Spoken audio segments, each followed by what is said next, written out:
Hallelujah! Patuloy ka namin papupurihan o aming Panginoon. And we declare we are more than conquerors. Oh, hallelujah! Come on, church! Patuloy natin papurihan ang ating Panginoon.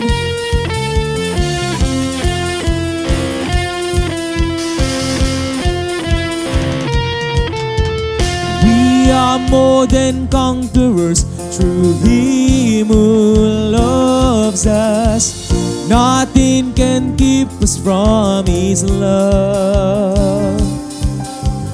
We are more than conquerors through Him who saved us. All things will work together for good, 'cause He is good. Hallelujah.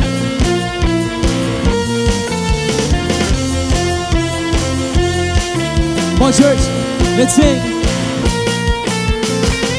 His presence of grace, they are nothing compared to all that is to come. So we are waiting and celebrating. Our hope is in a soaring God. Hallelujah. We are more than conquerors through Him who loved us. Nothing can keep us from His love. We are more than conquerors through Him who saved us. All things will work together for good, 'cause He is good.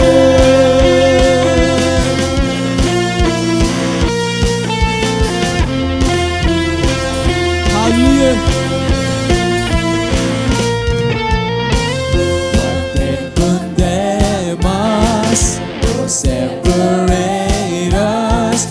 Jesus has brought us with His blood. Through tribulation and persecution, our freedom song is going louder. We are more than conquerors through Him who loves us. Nothing can keep us from His love. We are more than conquerors through Him who saves us. All things will work together for good, 'cause He is good. Hallelujah. Hallelujah. And sing. Not death, nor life, nor angels, no rulers, the present, the future, nor any power, no high, no depth, nor all creation can keep us from your love. Once again, church. Not death, no life, no angels, no rulers, the present, the future, nor any power, no high, no depth, all of creation can keep us from your love. We are more than conquerors. We are more than conquerors through Him who loves us. Nothing can keep us from His love. We are more than conquerors through Him who saves us. All things will work together for good. Once again, church. We are more than conquerors through Him who loves us. Nothing can keep us from His love. We are more than conquerors through Him who saves us. All things will work together for good, 'cause He is good. Oh. is good. Oh, He is good. Hallelujah. We praise you, Jesus. Hallelujah. Purihin ka aming Panginoon. Ephesians 6 verse 11. Put on your armor of God so you can take your stand against the enemy's scheme. Kapatid, patuloy mong ideklara ang iyong kapangyarihan na pinagkaloob sa iyo ng ating Panginoon. Salamat po aming Panginoong Jesus. We have the weapon of warfare.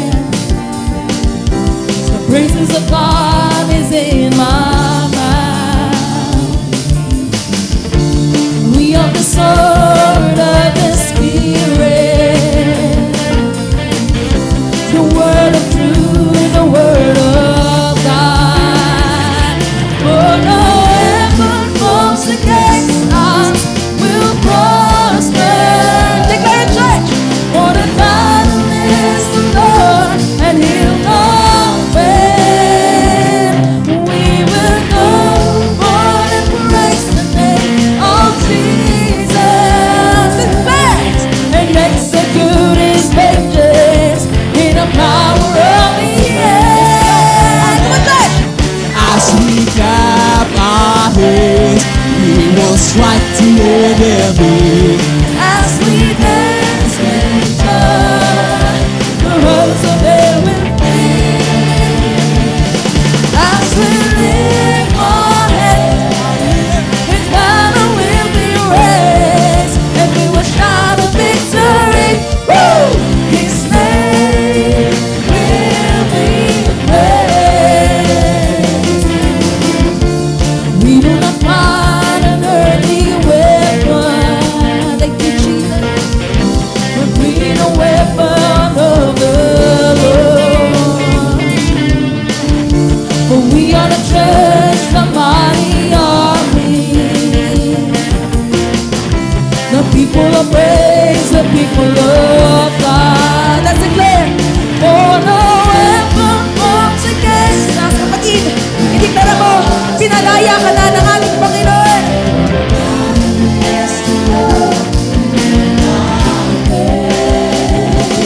We will go forward and praise the name of Jesus,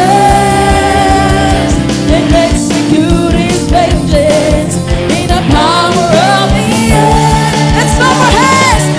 As we clap our hands, we will strike the enemy. As we dance with joy, the host of heaven sing. And as we lift our hands, His banner will be raised, and we will shout a victory. Woo! His name will be praised. Ang iyong pinakamalakas na palakpak. As we clap our hands, we will strike the enemy. As we dance with joy, the host of heaven sing. As we lift our hands, His banner will be raised, and we will shout a victory. Woo! Let's shout! Shout a victory. Woo! We will shout a victory. Woo! His name will be praised. Praise your name, Jesus. Praise your name. The best love offering para sa ating Panginoon. Hallelujah. Always remember, all the battles belong sa ating Panginoon. And sabi niya sa kanyang salita, God is for us, who can be against us? The church, come to Him. Let's worship Him. Hallelujah. Nandito ang ating Panginoon sa lugaring ito. Hallelujah.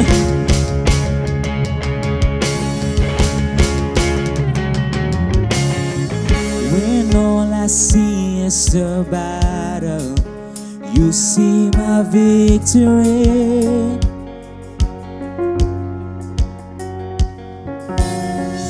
When all I see is the mountain, you see a mountain move. And as I walk through the shadows, your love surrounds me.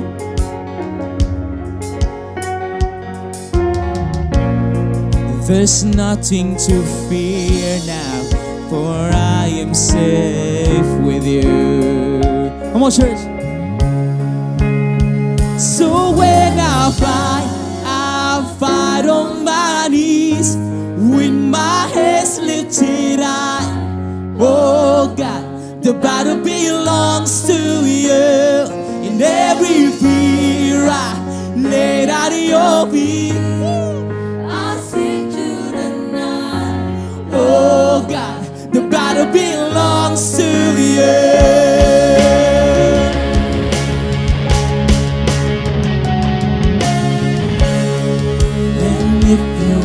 For me, who can be against me? Yeah. For Jesus there's nothing. Yes, there's nothing is impossible. When all I see are the ashes, you see the beauty. Thank you, God. When all I see is the cross, God, you see the empty tomb. So when I fight on my knees with my hands lifted high. Oh God, the battle belongs to you. And every fear I laid at your feet, I sing through the night. Oh God, the battle belongs to you.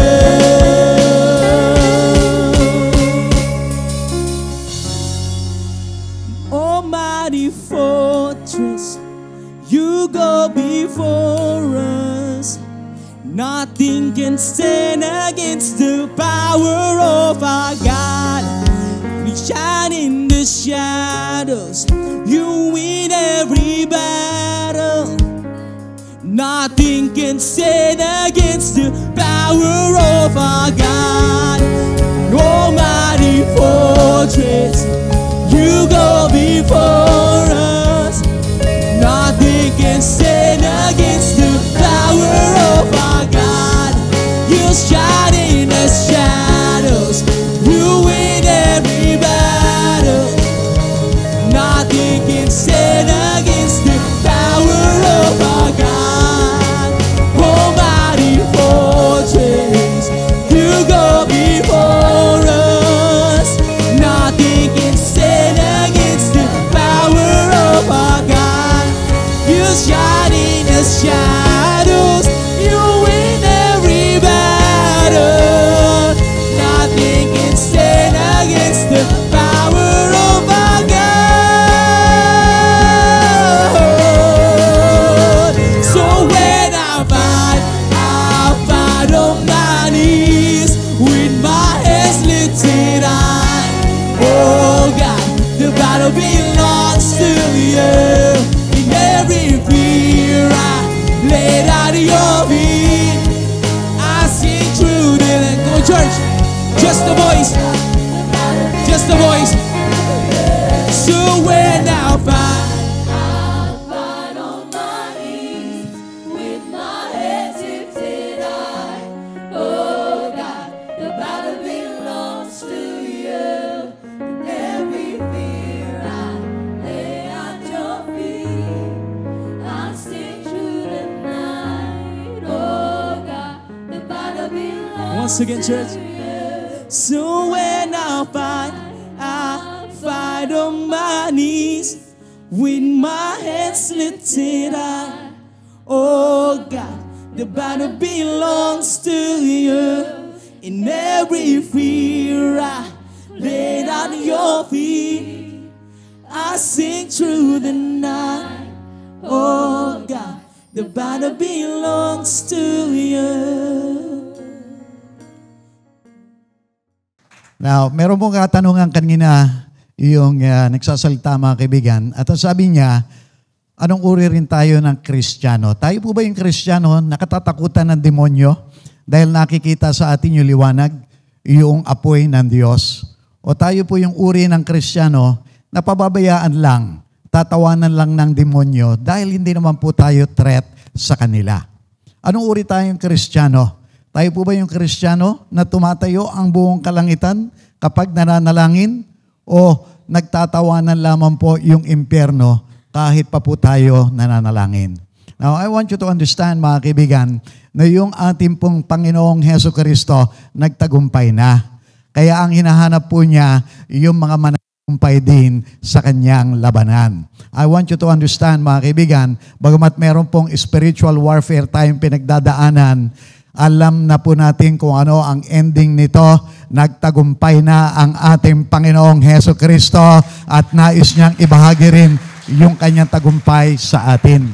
At yan po ay mangyayari mga kaibigan if we will take part dito sa spiritual warfare that is going on. At para po tayo makapanagumpay mga kaibigan, let me just backtrack, share a bit more dito po sa spiritual warfare. Meron lamang po ako 2 punto na i-share sa inyo. Unang-una is this, that spiritual warfare is real. Maaring may mga nagtatanong, totoo ba yun? May mga satanista?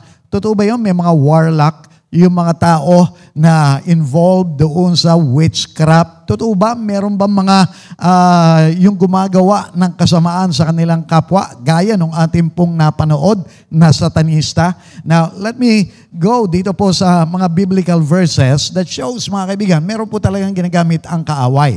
Dito po sa aklat na Ezekiel, ang sabi po ng ating Panginoon, kaya nga pinapasabi ng Panginoong Yahweh, nasusuklam ako sa mga pulseras ninyong may salamangka, para mabihag ang kalooban ng mga tao. Hahablutin ko iyan sa inyo mga kamay at palalayaing tulad ng ibon ang isipan ng mga taong nabihag ninyo. Para bagang ito yung equivalent ng gayuma sa atin.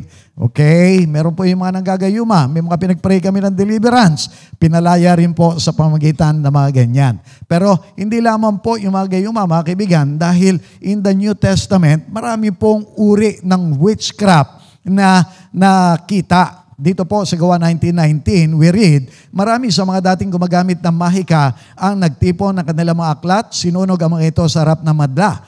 Sa kabuuan, ang halaga ng mga ito ay umabot sa 50,000 salaping pilak. So mga kaibigan, meron po mga satanista, meron po mga espiritista, meron po mga albularyo, may mga mangkukulam, meron po mga manghuhula. Now, let me ask you, sino po mga nagpunta doon sa mga ganung uri ng tao?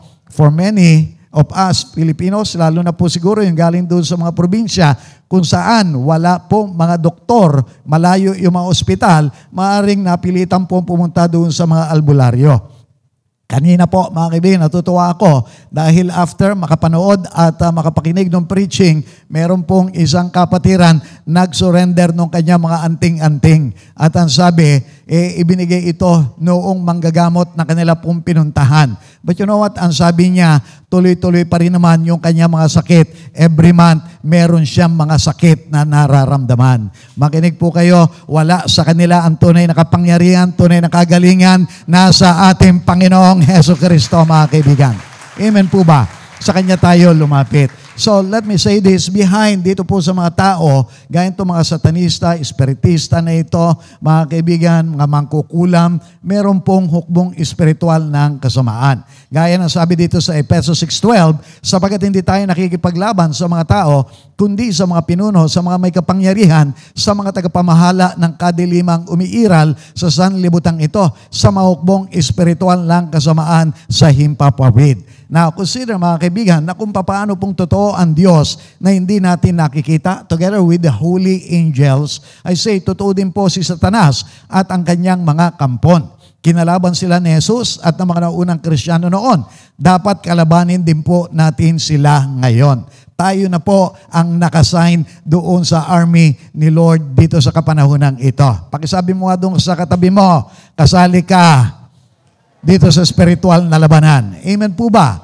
At ang pagkakatawag po natin, kalabanin siya, hindi takbuhan, hindi iwasan. Gaya nga po ng sabi dito sa 1 Pedro chapter 5, 8 and 9. Maging handa kayo at magbantay, ang diablo, ang kaaway ninyo, ay parang leong umuungal at aali-aligid na naghahanap ng malalapa. Labanan ninyo siya at magpakatatag kayo sa inyong pananampalataya sa Diyos. Ang sabi po riyan, labanan daw po natin siya. Hindi dapat tinatakbuhan, hindi dapat kinatatakutan. Now, I want you to understand, may mga pangyayari po, may mga problema, may mga issues tayo without us realizing, maaaring dala-dala ng kaaway. Kaya nga po, I say here, check. May mga problema ka ba na hindi umaayos sa pamagitan ng mga natural na solusyon? Ituring mo na baka atake rin ito ng demonyo laban sa iyo. Mag-spiritual warfare ka na. Bakit po? Ano po yung mga ehemplo ng mga issues? Like, may mga sakit, naubos na natin yung mga gamot doon sa drugstore. Lahat ng mga magagaling na doktor, napuntahan na natin, pero hindi pa rin tayo gumagaling. I tell you, mga kaibigan, kung spiritual po, kasi yung dahilan, may demonyo, may masamang espiritu, o kaya may mga satanista, nagbabato sa atin ng mga sumpa, mga kaibigan, hindi po tayo lalaya, hindi po tayo gagaling. Maaaring ginagawa na po nating araw yung gabi sa pagtatrabaho, maging yung linggo, ginagawa nating ordinaryong araw para lamang po kumita, but somehow nakikita pa rin natin yung kakulangan sa kabuhayan. Bat pa rin tayo ng utang. Sinusubukan naman nating iayos yung ating pamilya, pero kung bakit hindi matigil-tigil yung awayan doon sa ating pamilya, hindi matigil-tigil yung hindi pagkakaunawaan. I-consider po natin, baka meron din pong demonyo na kumikilos sa ating pong mga buhay. Amen po ba? Pero here's the good news, mga kaibigan. Dahil kung spiritual po yung laban, hindi ninyo kinakailangan magastusan. Hindi po ninyo kinakailangan mahirapan. Pangalan lang ng ating Panginoong Heso Kristo, spoken of in faith, using the Word of God. I'm telling you, lalaya, gagaling tayo, masusolusyonan yung ating mga problema. Pakisabi mo doon sa iyong katabi, kaya huwag kang nag-aalala. Huwag kang natatakot. Amen po ba, mga kaibigan? Now, let me say this, bilang Kristiyano, kabahagi po tayo sa spiritual warfare na nangyayari. Walang hindi kasali. At kung hindi po tayo kakampi ni Kristo, kalaban po niya tayo. Kaya maging aktibo na doon sa spiritual na pakikipaglaban. Maaari yung iba, iniisip, hindi na ako sasali riyan. Baka pag sumali ako riyan, atakihin pa ako ng kaaway. Makinig po kayo, mga kaibigan, wala pong neutral ground. Either kakampi ka ng ating Panginoong Heso Kristo o kalabang ka ng ating Panginoong Heso Kristo. So you better be on the side ng ating Panginoon. Gaya nga po ng kanya sinabi dito sa Mateo 12:30, ngunit kung ako'y nagpapalayas ng mga demonyo sa kapangyarihan ng Espiritu ng Diyos, nangangahulugang dumating na sa inyo ang kaharian ng Diyos. Hindi mapapasok ang bahay ng isang taong malakas kung hindi muna siya gagapusin. Sino po itong taong malakas na pinatutungkulan? Walang iba kundi itong si Satanas at yung mga demonyo. At ano po yung tahanan na binabanggit dito, yung kanyang kaharian, kung saan naroon po ng mga alipin yung mga taong makakasalanan. Now, ano po ang sabi pa niya? Kung nakagapos na siya, saka pa lamang malolooban ang bahay niya. Ang hindi panig sa akin ay laban sa akin at ang hindi ko kasama mag-ipon ay nagkakalat. Naroon po siya sa konteksto, mga kaibigan, na nagpapalayas po siya ng demonyo noong binanggit po ito ng ating Panginoong Heso Kristo. Now, ano po yung pinatutungkulan niya rito? Hindi ko kasama mag-ipon ay nagkakalat. Ano po yung kanyang iniipon? Bakit po kinukuhaan niya yung pong tahanan nitong si Satanas? Now, sino po ba yung mga naroon? Sino po yung mga ari-arian ni Satanas? Wala pong iba kundi yung mga taong makakasalanan. Nais ni God, kunin po yung mga taong yon. Siya po ang lumikha sa mga tao. Mahal po niya yung mga tao. Alam niya kung saan sila papunta doon sa apoy ng impyerno. Yung impyerno po, hindi para sa mga tao dapat yon. Para po kay Satanas yon. Para po doon sa mga demonyo yon. Naghahanap lamang po sila ng maidadamay. Pero salamat sa Panginoon, tayo na mga dati naroon sa kanyang kaharian, naliwanagan na, nakalaya na.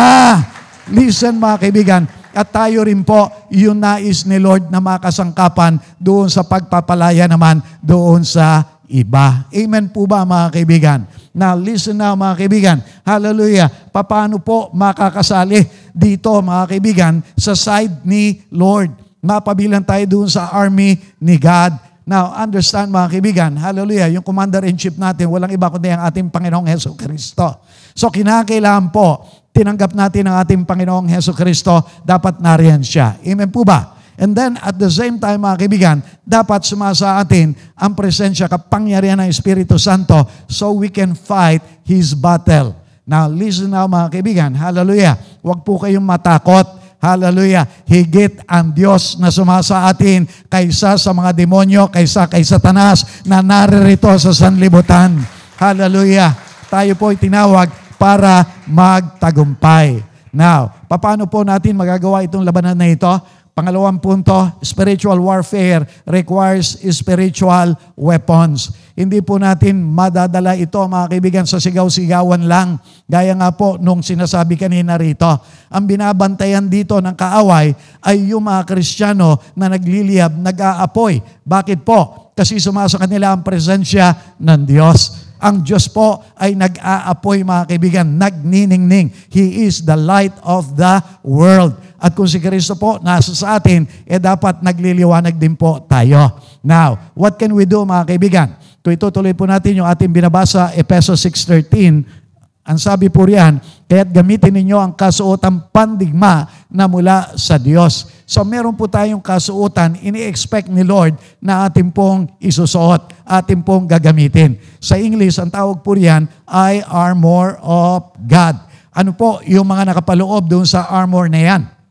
Ito po, we have yung tinatawag na helmet of salvation. Lagi mong isaisip, meron ka ng kaligtasan, meron kang breastplate of righteousness. Ang dinadaanan po ng kaaway ay yung ating mga karumihan, yung ating po mga kasalanan. But if we have Jesus, we have His righteousness. At ano pa po, meron tayong belt of truth. Hallelujah. Meron po tayong shield of faith. Ang kaaway aatake sa atin, meron kang panangga, yung iyong pananampalataya, kaibigan. Ano pa? We have a faith ready with the gospel of peace.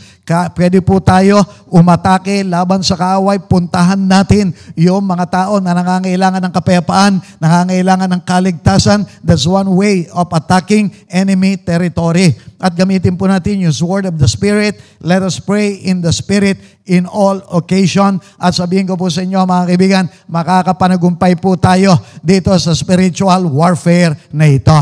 Amen po ba? Sino rito alam na yung armor of God? Sino sa ating ginagamit na yung armor of God? Amen. Patuloy po natin gamitin, mga kaibigan. Ito po ang problema. Hallelujah. Hallelujah. Marami po mga tao, minsan tayo mga Kristiyano, binibitawan po natin, tinatanggal po natin yung ating armor. Bakit po? Itinutulad natin, mga kaibigan, doon sa damit. Pagkagaling natin doon sa gawain, let's say, galing tayo ng church, may pagkakataon, hinuhubad na natin yung ating suot. Unfortunately, minsan, pati yung armor of God, atin na rin pong binibitawan, tinatanggal. What do you mean by this, mga kaibigan? Last Sunday, mga kaibigan, talaga naman po, puspusan tayo dito sa ating pong pag-worship. Tama po ba, mga kaibigan? Now, I tell you, marami po nakadama ng kapaguran. I for one, especially mga kaibigan, pag Sunday, after preaching the whole day, marami po mga nagpapapray over, kinakaunselan pa, umuwi po kami na pastora, pagod na pagod po. At may mga pagkakataon dala ng kapaguran, to be honest with you, nabibitawan na po namin yung armor of God. Tuloy-tuloy na doon sa amin din pong pagtulog. At even the following day, talaga naman, we try to rest, mga kaibigan. Pero dumating din po yung punto, kinonvict ako ng Panginoon. Kasi ang prayer time ko po, talaga 3:00 ng madaling araw. Lagi po yan, ginigising ako ng Panginoon. Pero may mga pagkakataon, pag Monday, talagang hirap na hirap po akong bumangon. Pero this was the time na ginising ako ng Panginoon at inimpress niya, this is not the time para matulog. Monday, dapat lalo kang nananalangin. Dapat pinagpe-pray mo yung mga tao na nagdaluhan. Dapat ipinagpe-pray mo yung mga himala na kanilang tinanggap. Dapat pinagpe-pray mo makabalik sila. Dapat pinagpe-pray mo matanggal lahat ng malalang gawa ng kaaway. Listen now mga kaibigan, have you not noticed, pagdating ng Sunday, ang dami-dami natin dito, pero bakit ganon? Pagdating ng Wednesday, ilang piraso lamang tayo, a little over 100. Last Sunday, ang tindi ng ating pagpe-praise, pag-worship. Pero bakit pagdating ng Wednesday, malamig na mga kaibigan? Could it be because marami rin po sa atin, tinanggal natin yung ating armor of God? Simply because maaring napagod na po tayo or maaring na busy na tayo, maaring nagkaroon na po tayo ng mga struggles.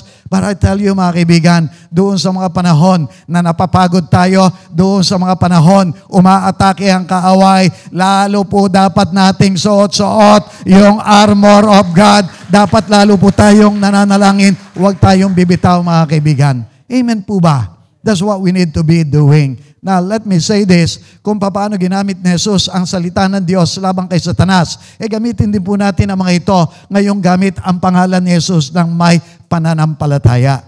Listen mga kaibigan, that's how they won the fight during their time. Ginagamit po nila yung salita ng Diyos, ginagamit po nila ang pangalan ng ating Panginoong Jesucristo with faith. The same words of God, mga kaibigan, nasa atin din po. At ganun pa rin po, walang expiry date yung powers behind doon sa mga word of God na kung pananampalatayanan, gagamitin natin sa ating po mga spiritual na labanan. I'm telling you, makakapanagumpay tayo. Let me share some of these words na maaari po natin gamitin. Lucas 10:19, binigyan ko kayo ng kapangyarihan tapakan ng mga ahas at mga alakdan, daigin ang lahat ng kapangyarihan ng kaaway, walang makapananakit sa inyo. Ano pa po? Marcos 16:17, ang mga sumasampalataya ay bibigyan ng kapangyarihan gumawa ng mga himala.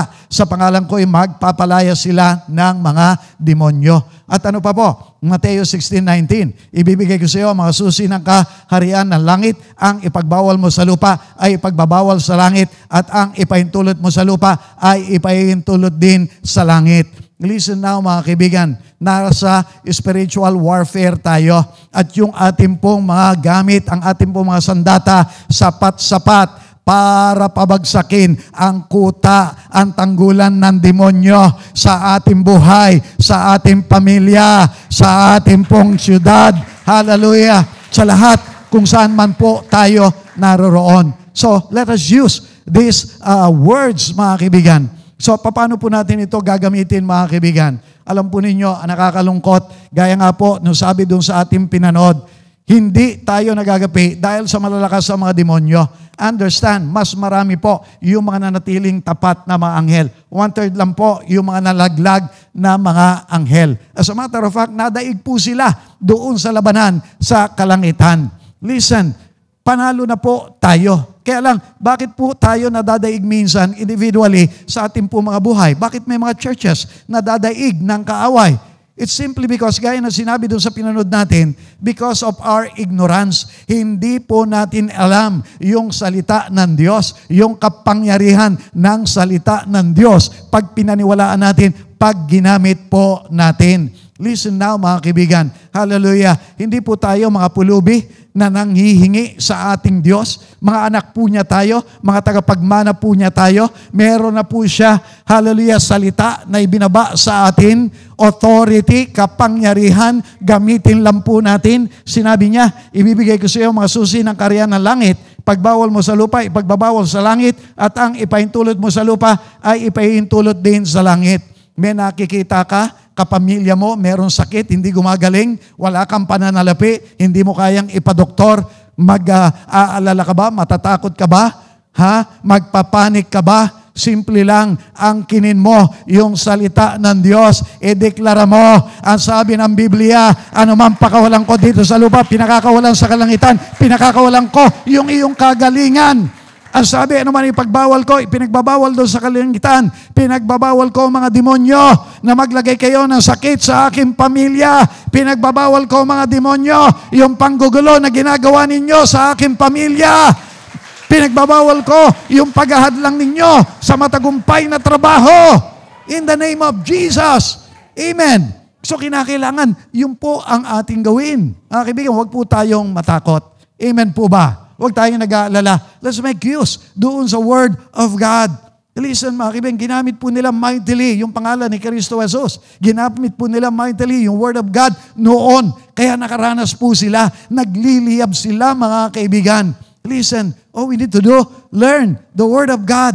Hallelujah, kung natatakot ka, edi ito, meron kang 1 John 5:18. Alam natin, ang mga anak ng Diyos ay hindi nagpapatuloy sa pagkakasala sapagkat iniingatan sila ng anak ng Diyos. Hindi sila maaaring galawin ng Diablo. Meron ka awit 34:7. Anghel ang siyang bantay sa may takot sa Diyos. Sa mga panganib, sila'y kinukop-kop. Ang dami na po namin na ipag-pray sa deliverance. Kinukumpirma nila, may mga anghel, may mga nagbabantay doon sa mga anak ng Diyos, lalo na doon sa mga lingkod pa ng Diyos. Kaya hindi po tayo dapat natatakot, mga kaibigan.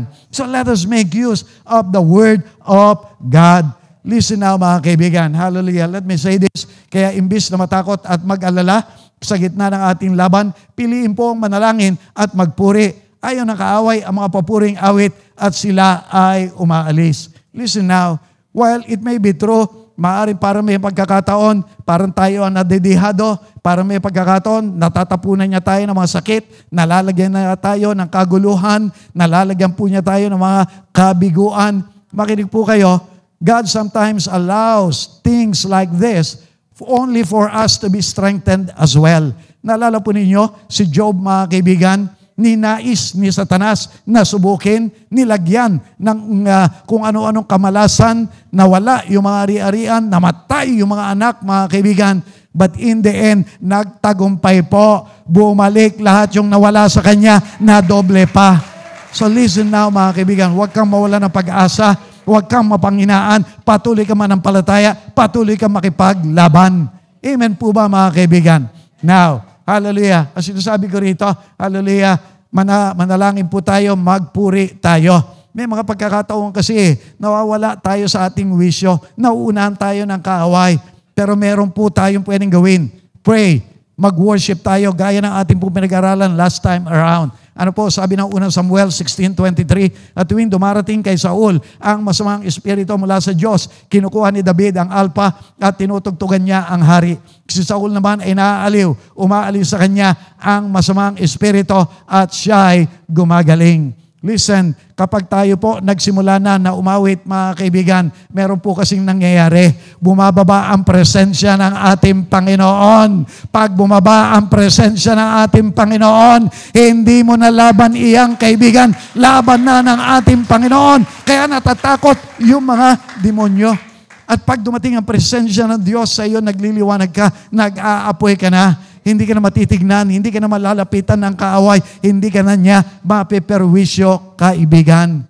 Kaya ano po dapat natin gawin? Hallelujah. Gawin po natin ang mga bagay na iyan. Mag-worship tayo, mga kaibigan. Manalangin tayo, imbis na tayo po ay nag-aalala. And for my last slide, mga kaibigan, hallelujah, let me remind us, ano man pong atake ng kaaway, hindi po siya makakapanagumpay kung wala po siyang daraan ng kasalanan sa atin. Kaya mamuhay na ng buong kabanalan at magsisi agad kung nagkakasala.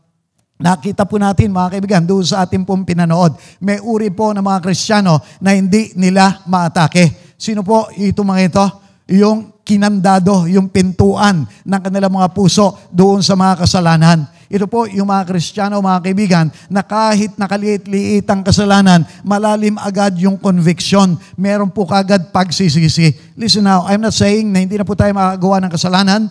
Sometimes, the devil gets the better of us. Minsan, natutukso tayo. He catches us on our bad moments, mga kaibigan. Pero listen, yung pong mga pinananahanan ng Diyos, mabilis ang conviction, mabilis yung paghingi ng kapatawaran, kaya mabilis yung restoration. Hindi makapasok, hindi makapanahan ang kaaway doon sa mga Kristiyanong iyan. Now, I want you to understand, kaya napakalaga po, meron po tayong pagsisisi agad. Gaya nga po nasabi rito sa Efeso 4:26 and 27, kung magagalit man kayo, iwasan ninyo ang kayo magkasala. Huwag ninyong hayaan lumubog ang araw na galit pa rin kayo. Huwag ninyong bigyan ng pagkakataon ang Diablo. Listen, yung pong patuloy na galit is only one kind of sin na dapat po nating bitawan, iwasan. Pero mga kaibigan, lahat ng uri ng kasalanan, gaya no ipinakita ron, yung sexual immorality, yung pornography, yung mga galit, yung mga hinanakit, yung mga unforgiveness, yung pride po natin, yung worldliness po natin, yung pong pagiging addict natin doon sa mga computer games na yan, doon sa mga alak, o kung ano-ano pa ng mga worldly na mga bagay.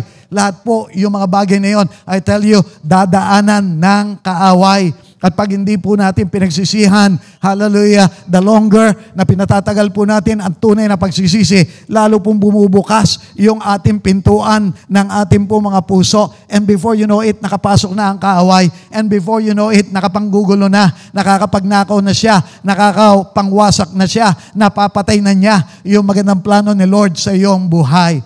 So what can we do? Unang-una mga kaibigan, hallelujah, acknowledge natin yung ating mga nagawang kasalanan. Let us repent. Huwag po tayong magpakataas. Lahat po nagkasala. Lahat mga kaibigan, walang naitatangi. Kailangan lamang po natin magpakumbaba, umamin tayo, humingi tayo ng tawad sa ating Panginoong Hesukristo. Pangalawa, siguraduhin po natin na narito sa ating mga puso yung deliverer, ang ating Panginoong Hesukristo. Papasukin po natin siya, tanggapin po natin siya bilang Panginoon natin, bilang tagapagligtas natin. At ipadadala po niya ang Espiritu Santo para sa tunay nating pagbabago. At i-welcome po natin ang presensya ng Espiritu Santo. Paniwalaan po natin na nariyan siya, kumikilos siya, bangmat hindi po natin siya nakikita. Makiisa po tayo. Pag kinukonvict niya tayo sa kasalanan, magsisi na. Pag kinukonvict niya tayo doon sa potential sin, lumayo na. Pag pinagagawa niya yung mga spiritual na bagay, gawin po natin dahil ikalalakas natin ito. Mamuhay po tayo sa kabanalan at sabihin ko po sa inyo, makakapanagumpay tayo. And listen mga kaibigan, hallelujah, paggamit tayo sa ating Panginoon. Hallelujah, ipanalangin po natin yung ating mga kapamilya, yung ating po mga angkan. Panalangin natin yung ating mga kapitbayanan, yung ating barangay, yung ating syudad, yung ating bansa. Kumilos po tayo, umabot po tayo doon sa mga tao na malapit sa atin. Akayin po natin sila palapit sa ating Panginoong Hesukristo. And I tell you, as we do those things, sasamahan tayo ng presensya ng ating Panginoon. Lalo tayong magniningning, lalo tayong mag-aapoy, at lalo tayong hindi malalapitan ng ating kaaway. Lord, marami pong salamat. Hallelujah, dito sa mga naging kapahayagan. At sa sandaling ito, Panginoon, O Lord God, tulungan po ninyo ang bawat isa makalaya